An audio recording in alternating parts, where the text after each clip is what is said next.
So we got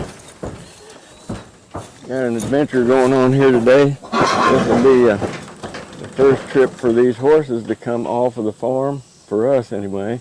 And we're going to go through a little trail ride here today. And you can tell this one's a little anxious about getting off the trailer.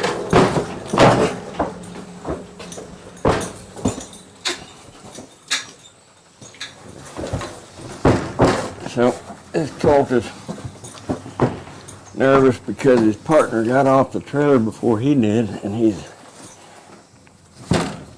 not in a real good frame of mind. So when that's happening, you got to be a little bit careful because all he wants is out of here, and I need for him to listen to me.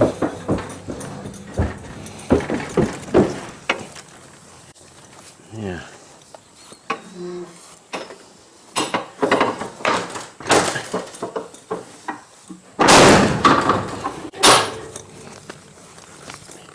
First thing they want to do is stick their nose down that green grass, and that's not because they're hungry. It's because they're trying to take over. Okay.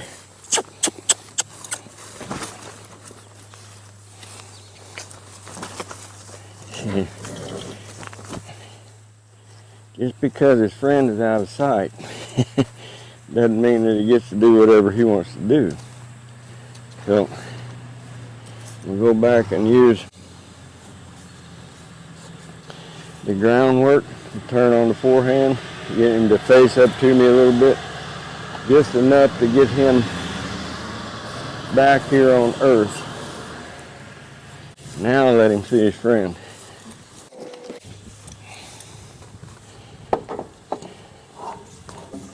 So just because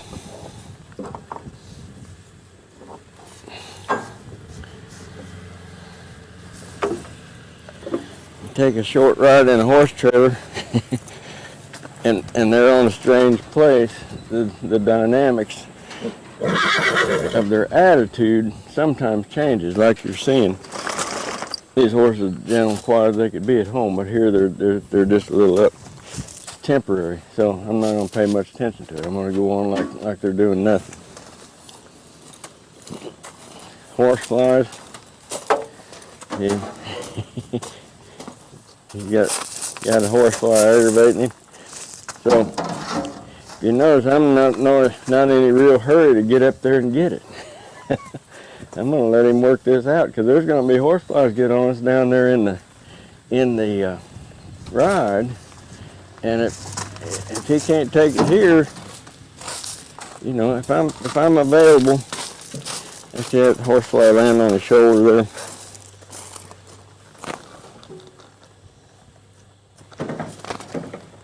If I can, I'll catch those horseflies and just crush them. I'd rather do that than crush the horsefly on the horse. and then I'll pet the horse when I swing for it. That doesn't give you the negative effect of having your horse dreading you getting around them when they get a horsefly on them because they think you're going to beat them. So anyway, I saved him from the horsefly. Things are back being normal.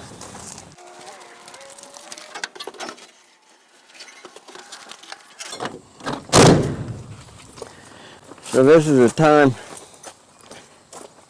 I think it's really helpful for you to think about maybe their perspective.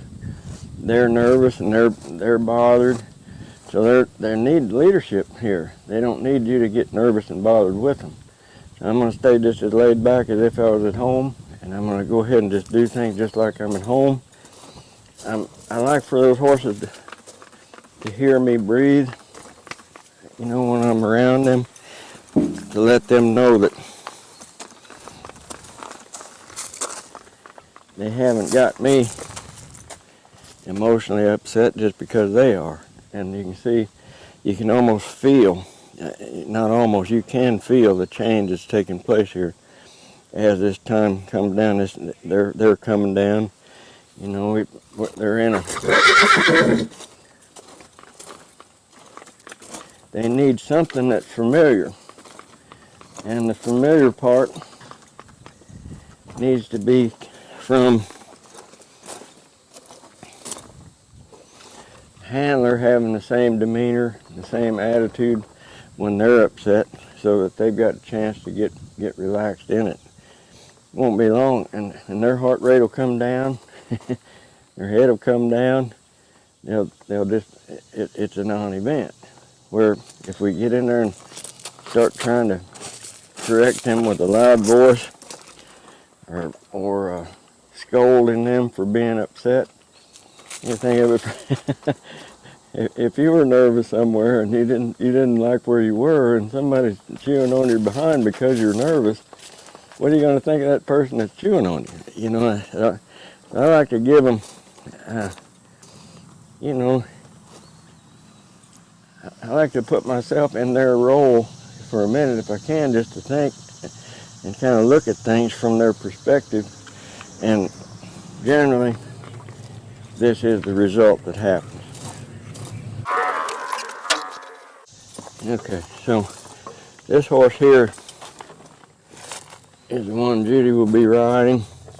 He's got quite a bit more experience than the other horse, so, but still, when it comes time to the bridling and everything,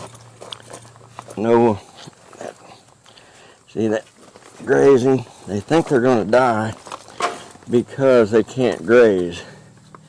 And letting the horse graze when you're in their presence trains them to be this way, and it's not only obnoxious, it's dangerous. And what if this horse puts his head down there, roots through, and gets away? We ain't got any fences here. There's people everywhere. What are you going to do? Go running after him, hoping you can catch him? And he'll just stick his tail up and head for the other end of the... We might gather him up by the courthouse downtown later on. So what I do to combat that, I put that halter around his neck, and I tie it just like if I had it on his head, and he's still tied up here. So we've just got to position yourself to stay out of danger zones. And the horse getting loose is not any part of what we want to have happen here. Okay? And when I put a cavesson on him, because he's used to having a cavesson on, put this bridle over his head, bridle him up just like if I was at home.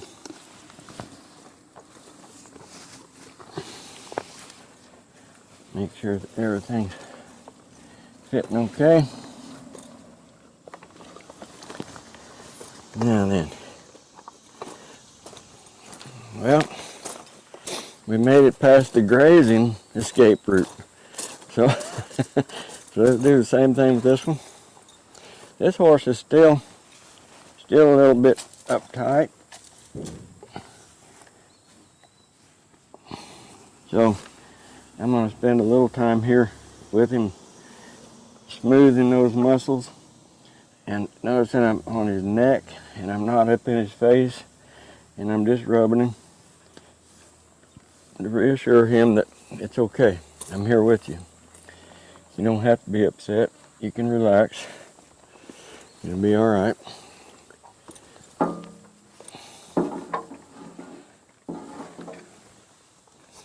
So let's take this down and take it loose here. I'm going to leave it around his neck and just slip it off his nose and right back up and tie it off. Okay? Then we'll go for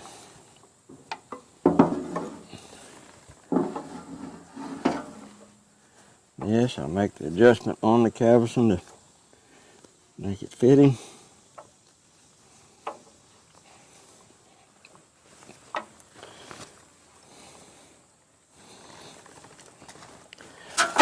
Head stall's too short, so I'm going to lengthen it out before I put it on him. You probably can you probably can sense the calming that's coming even through the video. So the more time that I move around this horse in a familiar way, the better things get.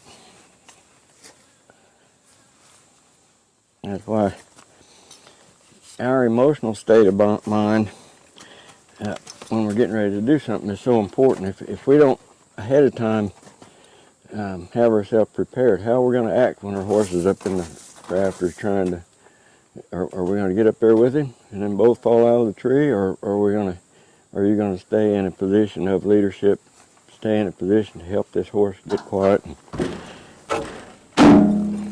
Hey. Now, obnoxious behavior does not go unnoticed.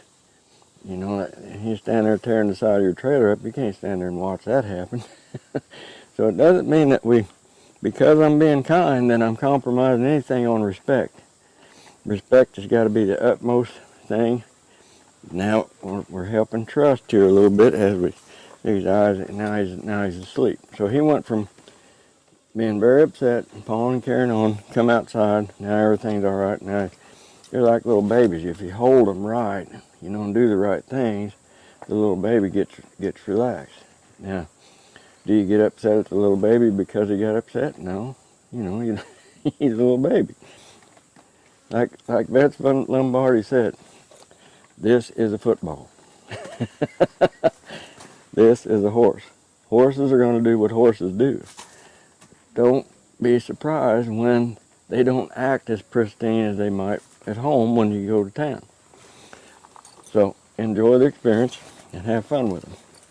Now, after that little speech, you see, you thought that was for the horse. I mean, for you, but it was for the horse. As I stood here and talked, you know, I'm telling you that story. It takes a lot of storytelling to become a good horse trainer. Because while you're sitting there thinking of the next story, your horse gets to stand here and just relax and be okay.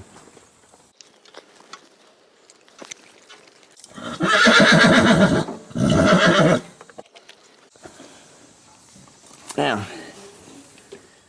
one thing I would encourage you to do is be mindful of everybody, and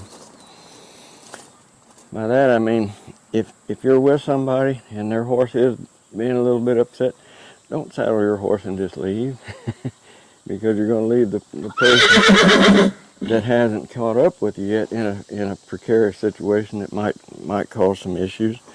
So just make sure that we got the saddle tight first. Okay. I'm going to check both. That's it. Even out trail riding, we're not going to be roping any cattle or anything, but if you got this back cinch on, don't let that thing drape down there halfway to the ground. You know, you get a back foot in there or you get a limb stuck in there and it turns around, it's dangerous. So get that thing up against his belly. That might be a little more snug than necessary, but I guarantee when he moves a little bit, he's going to loosen up, you know, and then it'll be just fine. This one doesn't have a back cinch on it, and that's okay. You don't necessarily get up there. Trying to graze, so I'm gonna tie this bridle up here.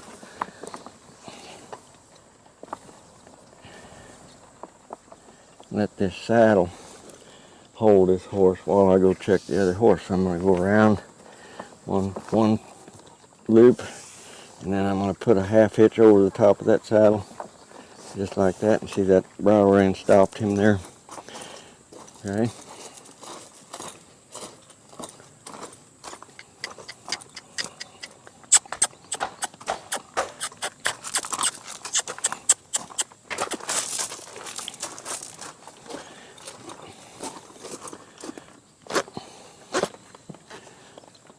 I have to tighten this one on the other side a little. I'm about out of. This is why I like to have a latigo on both sides rather than an off billet.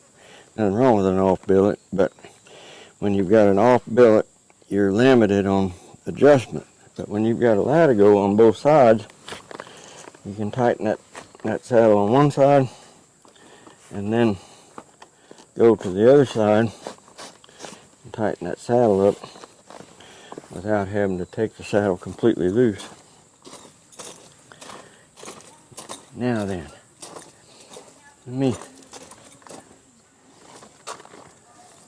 undo this horse, and I'm going to take him over here just a minute and move him around.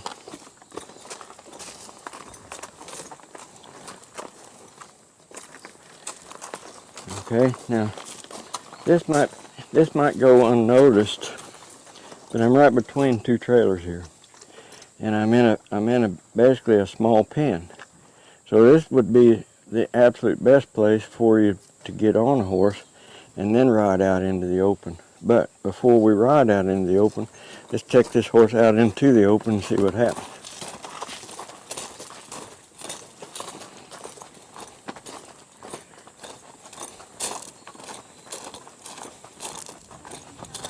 Good, how are you?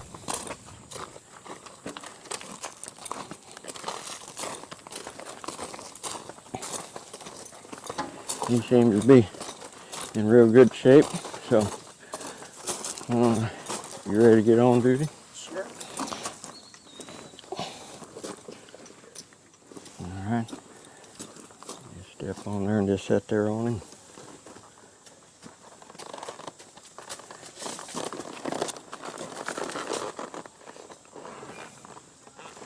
Take a little bit of contact with his mouth there, just a little bit, and just sit there and pet him.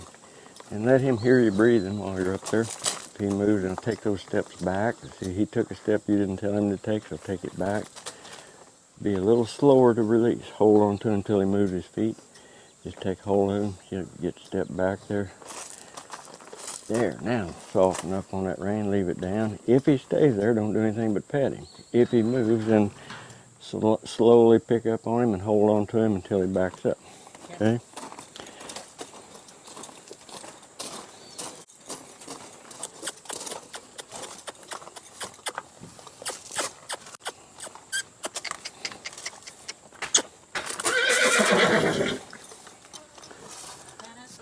Why do they whinny like that? Well, that's just an insecurity. They're talking to one another, one wanting to tell it. She's saying, "Don't leave me, leave me here." They'll quit that more than likely as we get out and get to moving around. I'm gonna get on right here.